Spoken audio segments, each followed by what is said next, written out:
The recently released Jeffrey Epstein documents have sparked global conversations about the convicted sex offender's international connections. Tonight, we examine mentions of Kenya that have appeared in these files and the questions they've raised. To be clear, these are references in emails and contact lists. No evidence has emerged linking Epstein to any criminal activity here in Kenya.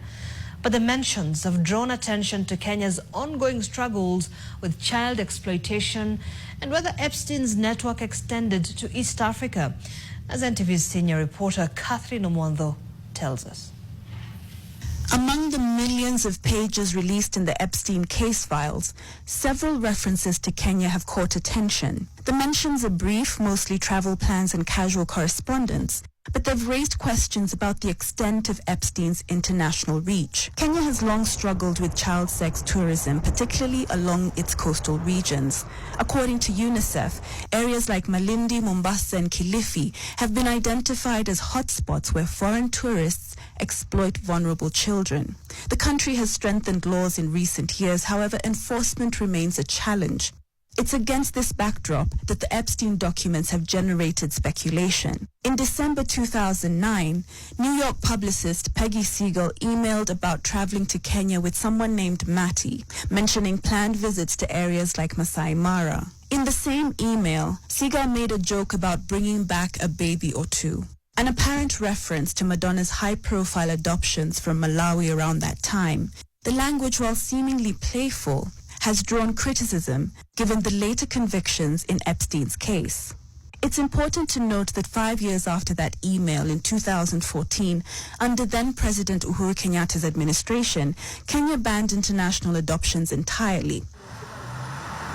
The government cited concerns about child trafficking and the need to strengthen domestic adoption systems. President Kenyatta's name appears elsewhere in the file. In April 2013, businessman Sultan bin Sulayem wrote to Epstein saying that he was in Nairobi attending Kenyatta's presidential inauguration. And then Epstein suggested that they visit Kenya later that year in June. The email contains no other details about any planned visit. Photographs have circulated online showing Epstein visiting British entrepreneur Richard Branson at his Kenyan coastal property in Malindi. The timing of the visit is unclear. Malindi has been repeatedly identified by child protection organizations as an area with high rates of child sex tourism. There is no evidence suggesting Branson had any knowledge of Epstein's crimes or that Epstein engaged in illegal activities during any Kenya visit. Epstein's contact directory seized by authorities also contains the contacts of Cookie Gallman, the Italian-born Kenyan conservationist and author of I Dreamed of Africa. Gallman, now in her 80s, has been a controversial figure in Kenya, facing conflicts with local Maasai and Samburu communities over land rights.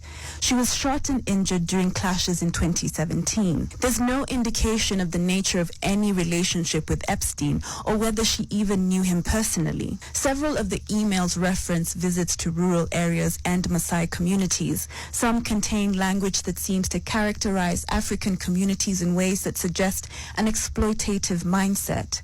In one exchange, Epstein responds to Siegel's mention of visiting a mud hut by writing, "You will be amazed by the aroma." In another, Siegel jokes about Maasai warriors and Somali pirates. I have nothing to do with Jeffrey Epstein. I threw him out of my club many years ago because I thought he was a sick pervert. But I guess I turned out to be right. But you know who does have? Bill Clinton, Larry Summers, who ran Harvard, was with him every single night, every single weekend. They lived together. They went to his island many times. I never did.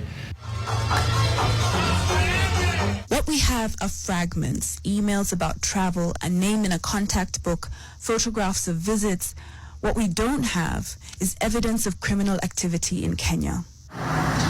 According to Kenya's National Crime Research Center, an estimated 1 to 3 children per 1,000 experience sexual abuse in coastal tourism areas.